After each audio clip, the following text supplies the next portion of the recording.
xamante ni moo jot a taxaw te mu jëm ci wàllum sécurité contre li nga xam ne moo di crime organisé Sénégal nag daf ci am ab classement boo xam ne même bu nekkul sax nag ndàdde ci wàllu bi ni mel fu mu toll ni daanaka mu nga ne rënjëng ci la nga xam ne moo di ci diggu classement boobule bokk ci li nga xam ne moo di réew yi nekk ci askanu Sénégal wala ci seen ab gox daal ñoom rek la jot a jiitu ci wàllu kon 34e position moom la Sénégal jël maanaam fanweer ak ñeent ci li nga xam ne moo di boobule classement boobu nag bokk na ci li nga xamante ni daanaka moo di maanaam classement bi maanaam fukki réew yi nga xamante ñoo gën a ñàkk karange Sénégal bokkul ci wàllu mu nekk loo xam ne nag lu xaw a naqari ci ñenn ci askanu Sénégal lay dala doon lu sabab nag wàllum insécurité bi nga xam ne jot naa wàcc ay ponk yu bari te wuutee la journal bi nga xamante ni moom moo di rek maanaam tribune quotidien jot koo xëyee moom tam ci xëtam bu njëkk mais taxawaay bi nga xam ne war nañ ko mën a abbu ci wàllu woowu bokk na ci tam li nga xamante ni moo jëm ci wàllum crime organisé beneen ponk bu am solo la tribune quotidien jot koo xëyee ginnaaw classement bi moo di daal la majeure partie wala lu ëpp ci li nga xam ne moo di defum ñaawteef yi indi ba Sénégal amul recul bu mat sëkk ci wàllu wi moo di maanaam ñi nga xam ne étranger lañ di fi bàyyeekoo wàllum phobie yi wàllum faat bakkan yi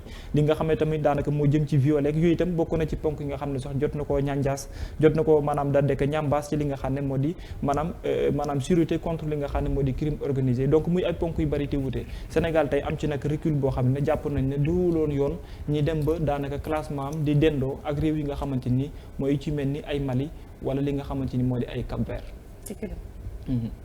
nekk na loo xamante ne moom doy na waar naa bàyyi madame politique moom mu jox ci am yoon rek.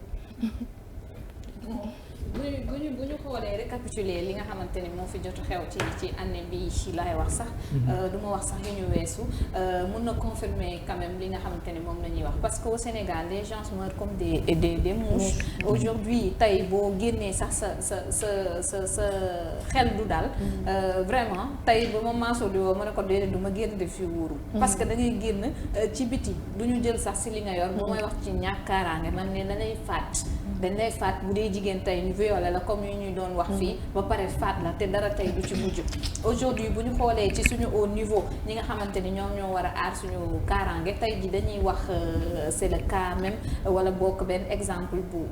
bu ñu mën a jël bu ñu rombul dara bërki démb rek mu di Cheikh Niass entre autres tey ji boo xoolee même ci biir prison yi nit ñi dañ fay ñàkk seen bakkan pourtant dañuy wax ni c'est la gendarmerie ak la police ak yeneen corps yi ñoom ñoo war a yor tey ji suñu bakkan tey mun nañ koo waxee ni aar ko ba nga xamee ni fu ñu mën ci nekk tamit du ñu am benn kon jafe-jafe mais tey jii bu ñu def sécurité Sénégal ñàkk gi mu ko ñàkk tax na ñu ne mi ngi ci fanweer ak ñeenteelu kon place bi ci diggam ak Mauritanie ak Cap-Vert ñoom ñi nga xamante ni ñoo ko gën tey jii bu ñuy dem ci wàll wi kon xel dina tey te pourtant di fii de Sénégal dëkk yi nga xamante ni ñoom nañu làngool ñu nekk frontière ak ñun luñ ci wëpp lu jëm ci wàllum aar leen tey jii suñu armée bu Sénégal moom mooy jóg donc c'est paradoxal tey jii bu ñuy wax ni am nañ tey li nga xamante ni moom moo di police bu baax bokk na ci ñu ne police bu gën a xarañ la ñu am tey jii ñu ne armée bu gën a dëgër la ñu am tey jii ñu ne Sénégal bokk na ci kon dëkk yi nga xamante ni Mauritanie raw na ko kon Cap-Vert donc là où le bât blesse la ñu war a xool exactement instant bi daal di xoolaat naka lañ mën a def aussi tama koy faral di wax boole li nga xamante ni moom moo di police ak citoyens yi ñu gën a rattaxaloo seen diggante parce que on peut pas être tey jii ci benn quartier boo xam ne ay defkatu ñaawteef dañ fay dëkk waa koñ bi di ko nëppal aujourd'hui boo xoolee ci biir kër yi dañ la fay fekk sàcc la rey la dem boo waxee ci biir koñ bi ñu dogaale la jël sa alal te dañ koy nëppal ñu ne doomu diw la wala kii suñu dëkkandoo la wala boog sax ñu ragal donc la culture dénonciation war nañ ko gën a def ci xelu sénégalais ñu gën a mën a aaraat tey li nga xamante ni moom mooy suñuy dëkkuwaay mais suñu relation yi nga xamante ni moom la ñu am ñu gën a conscientiser nit ñi ne aar suñu bopp aussi hormis tey corps yi nga xamante ni moom la ñu am fii mais day commencer aussi tey di si ñun. fi mu toll nii Aïda comme ni nga ko waxee am ñoo xam ne ragal barke Dembo Ndiaye ànd na ak Mbaye ñu koy agressé. donc y avait beaucoup de gardiens yu toog ay boulangerie ay benn boulangerie boulanger yi toog foofu kenn àttewul. ñoo fa ne di xeex ak waaji ba. non ñu ne ko pour après lépp dal pourquoi àttewoo leen damay bañ après ñu ko jaat ma en fait ban dëkk lañ nekk nga toog say jigéen yoo xamante ne mat nañ la rakk mat nañ la sax doom ñu leen di néewal doole devant toi nga ne lan yow damay ragal wax parce que ñii pour nañ ñëwaat koj ma fii laay liggéeyee donc ci ban monde lañ nekk ci ban pays lañ nekk na loo xamante ni da ngay génn mais sa bakkan ci xottu gerte lay nekk yaa ngi génn sa kër est-ce que sax di nga delluwaat ak bakkan doy na waar parce que tamit ni ñu la ko waxee noonu mën nañ sax faat seen bakkan te des fois loolu la ñuy éviter mais fi Aïda doore rek laay ñëwee mooy ni que Sénégal tey dem nañ ba nga xamante ni dëkk la boo xamante ni insécurité amatu fi nañ ko wax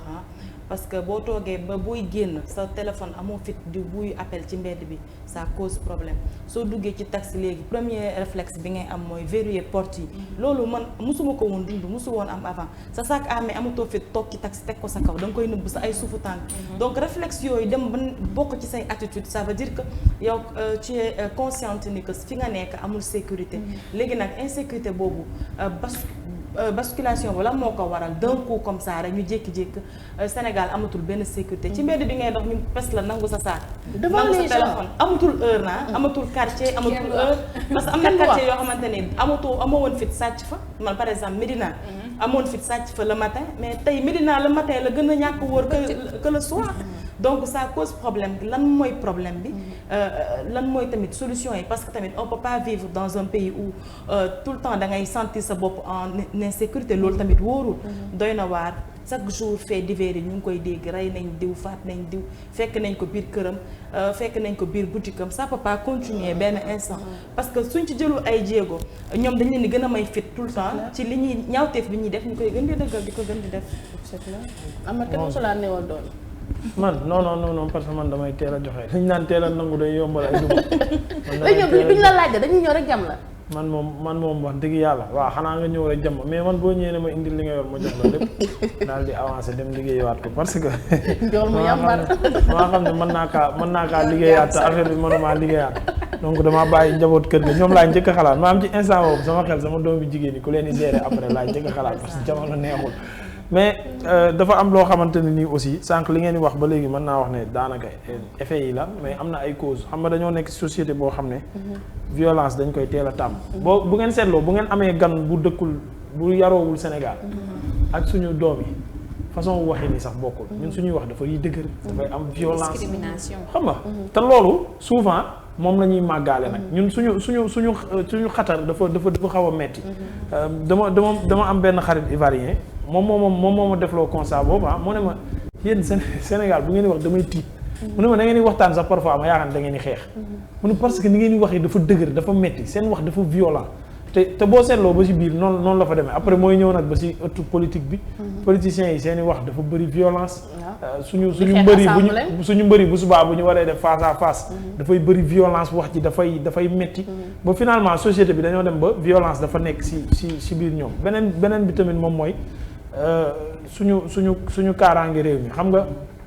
chaque fois dañuy joxoñ baaraam tuuma ni nga xamante ne ni moom mooy takk der yi ñoom boo leen laajoon tey jii ñu jox la ay explication yoo xamante ne ni da ngay gis benn caserne bu la jege wala benn camp wala whatever day am problème mu gasoil problème mu essence problème mu carburant d'une manière générale pour déplacer wu di tic au tac wala procédure bi dara dañ naan la am na benn agresseur bu nekk ci rond-point bi fële mu ngay agressé ñu woo leen ci 17 bi balaa ñuy jóg di déplacé wu protocole bind pour ñu jox ko carburant pour oto bi mën a jénn matriculation wu oto bi maanaam loolu ça prend beaucoup de temps balaa ñuy ñëw fekk rey nañ waa ji ba affaire bi passe donc loolu seen procédure yi bu fekkee mën nañ ko xoolaat ñu xaw ci jénnee affaire yu Sénégal yooyu bëri ay bind ka nangam ak nangam parce que wallu laajul procédure bu gudd donc suñ ko mënee régler parce que ñoom ñëpp loolu la ñuy jooy souvent dañ naan la amuñu moyen pour gérer zone bi ñu leen jox ñoom dañ naan amuñu moyen pour gérer ko wala parfois ñu ne la procédure bi day yàgg tellement que balaa ngaa dem problème effectif voilà parfois effectif surtout ci période bu nawet nag loolu moom yàgg naa dégg commandant yi di ko jooy ak commissaire yi nañ période bu nawet su mbënd mi ñëwee ñu déployer ñenn ñi ñu dem ci mbënd bi match nawetaan yi am ñu déployer ñenn ñu dem ci stade quartier yi kenn dootu fa des soo leen wooyee ñoom du ñu am kenn ku mën a jénn donc finalement dañuy toog di seetaan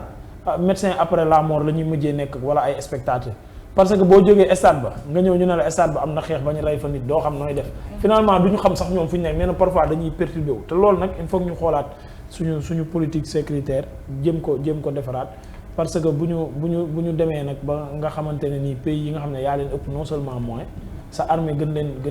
leen populaire gën leen peuplé ba pare ñoom ñu ëpp la kaaraange loolu ça pose problème donc politique bi la ñuy xoolaat surtout nag yar kàddu yi parce que violence chaque jour li may wax processus la. ci kàddu yi lañuy lay njëkkee après ñu dem ba ci kii waaw te moo fi ëpp il faut ñu defaraat di wax ndànk di waxtaan ñun duñu waxtaan dañuy xuloo ko werante rek. ak xasante non waxtaan bi sax yuuxu la. waaw dañuy yuuxu rek dañuy yuuxu ba kër gi riir donc moo tax souvent boo amee gan day tiit. violence rek maa ngi lay wax cuisine sama xarit Pape ma ñëwee seetaan match kër ga booy na sama yaaf mu daam fuy tàkk ci kër ga ndaw. dégg nga loolu violence la ñëw suñu kër dañuy traumatisé kër gi booy na loolu bii moo dugg bii doo ne bii dugg na mu simple. non mu simple mais ñëw kër jàmm di koy boyal loolu violence la loolu temps. calme RFM mos na maa wax mais man Sénégal ngay laajte combat bi démb naan neex na ñu ne la neexul lu tax kenn demul ardo kenn dóorul kenn. ne buñ dóorantewul ba naccul combat bi neexul quoi ñoom dañoo ñëw rek jàppante daan quoi ñoom mais dañee nee na nag li ko si gën a métti nee pays de la teranga wala pays de la teranga mais ça va au-delà en fait bu demee tey ba agresseur yi nga xamante ne tey avant police lañ doon dagal comme li ma fi wax ñu dem di cambrioler poste de police yi di cambrioler kër commissaire en sachant que ni kooku moo fa dëkk kër commandant fan lañ jëm en fait fan la ñuy jëm nekk na dëkk boo xamante ne daal waxuma mën na wàññeeku de mais yokkute bi moo nar a gën a foofu daal lañ nar a gën a jëm que mu dellu ginnaaw sama yaakaar parce que jikko yi comme ni ko Ahmed waxee des na te dafa nar a gën a pire taux de chômage bi tamit am ñoo xam ne du ma leen layal gaa ni que moom moo indi peut-être loolu noonu mais am na ñoo xamante ni taux de chômage yi peut-être moo leen di si dugal waaw moo leen ciy poussé yenn agresseurs yi boo leen laajee waaw aw ma liggéey jàng naa ngi noonu jot baaxul donc nañ ñuy jàppale ngir yàlla suñuy jeunes yi am ci lu ñu jàppande suñuy jeunes yi nga xamante ni tamit ñëpp comme ni ko Ahmed waxee mënuñu toog ci bureau yi nañ dem entreprendre nga xas oto jaay gerte caaf def leneen ak leneen boobu ngay loolu mën na la yóbbu ba feneen gis nañu fi suñu milliardaires yu bëri ay jaay picc lañ commencé ñii ay jaay gerte caaf ñii leneen ak leneen donc y a pas de sot métier xëy leen ngeen def ut si loo leen jàpp te ngir yàlla bay agressé yow da ngay ñëw gis jigéen non sécurité amul HLM Grand Yoff fii côté ñoom Babacar lañ ma agressé ñëpp ngi taxaw ay presque 20 heures dañuy taxaw ñu agressé ma nii kër agression maa fàtte 16h naaj bee ngi tàng jël 16h na parle sama ginnaaw koñ wax naa ko je le répète 18h lañ fa agressé ñaari jigéen jël seen ay iPhone 11 18h je te dis ñii di dem plage ñii di dox seen soxla personne osé wul piper moom donc nous ne sommes pas en sécurité ñu defaale plaidoyer bi 15 ngir yàlla Parcelles Assainies unité 15 foofu police bi nañu jàppale foofu noonu amul sécurité foofu nit ñaa ngi taxawaalu foofu nga gis ay groupe ñun temps yi xamuñu ko woon mais à chaque fois dañuy jàpp sàcc dañuy yéeg ba ci biir kër yi dugg ba ci biir balcon yi nga def benn moo bu ndaw ñu dóor la ñu rey la alors du mujj fenn pétition nit ñi def nañ ba sonn mais rien c'est comme ça li nga ce qui me fait très mal nag bopp koñ bee dama fi dëkk de ma ne bopp koñ bee ay agresseurs ñoo fay taxaw pourquoi loolu duñ ko lijjanti mu jeex c'est comme keroog fi ñuy reyee le jeune Ngalbu Ndiaye yàlla na ko yàlla yërëm en fait tout le monde te dit fii ni ay agresseurs ñoo fiy taxaw ay toppatu yamba ay lii en fait pourquoi nga leen di bàyyi ñuy réunir foofu mais c'est pas leur rôle c'est pas à la population non mais c'est si parce que population chaque jour bu ñu demee réclamer à la police donc peut-être bu ñu defee chaque jour un bon jour dinañ ñëw ñu def fa descente ñu tas leen wala ñu am si benn taxawaay boo xamante ne mais nëppal bi daf fi mooy culture de dénonciation bi Aïda doon wax sànq moom loolu moom daf ñu manqué nëppal bi daf fi bëri donc yàlla baax na daal quartier populaire yi moom mooy loolu léegi dañ féppale liberté extension almadek féppayam léegi féppayam Babacar waaw yàlla ci beneen wala ngay tëj crime organisé crime organisé xam nga day nekk benn côté boo xam ne léeg-léeg sénégalais yi du ñu am sax benn tollaay boo xam ne mu lañ koy jox parce que benn côté aussi on en parle comme par exemple vente de drogue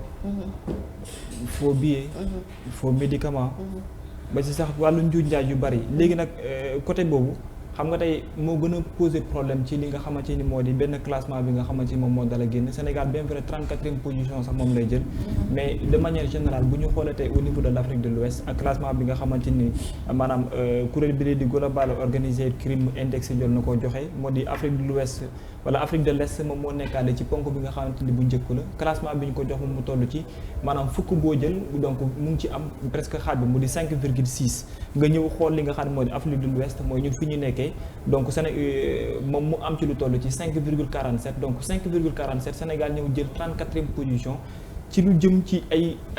jëf yoo xam ne c'est-à-dire que au njëkk ñun baaxoowuñu ko woon xamuñu ko woon parce que bu ñu waxee waxu ay faux billets wala ñu wax tey ay waxu vente de drogue wala ñu wax tey ay waxu de cocaïne wala ñu wax tey ay waxu ay nangam ak nangam donc day nekk loo xamante ni maanaam lu bees lay doon Sénégal parce que baaxoowuñu ko woon gis nañ fi ci at mi nga xam ne la ñuy weesu donc benn chiffre yoo xamante ni joxe nañ ko ça tourne presque autour presque de 3000 et quelques ñoo xamante ni ci ay nit la yoo xam ne dañ leen a jàpp lépp day nekk ci lan ay ci ay wàllum faux billets ci ay wàllum drogue ci ay wàllum cocaïne ak yeneen ak yeneen tey bu ñu xoolee bu baax la majeure partie pourcentage bi ci étranger di jël day nekk loo xamante ni pourcentage bu kenn mënul naataable la donc loolu day indiwaat benn ponk boo xam ne bu am solo la mooy que ne tey maanaam wàllum contrôle li nga xamante ni moo di ay passeport ay carte d'identité nationale Sénégal dafa war a defaat jéego boo xam ne jéego bu mat sëkk la ci wàllu pour jéem a éviter au minimum ci benn côté loolu donc mais tamit tey li nga xam ne moo di Afrique du Nord ak Afrique centrale ak fa nga xam ne moo di Afrique australe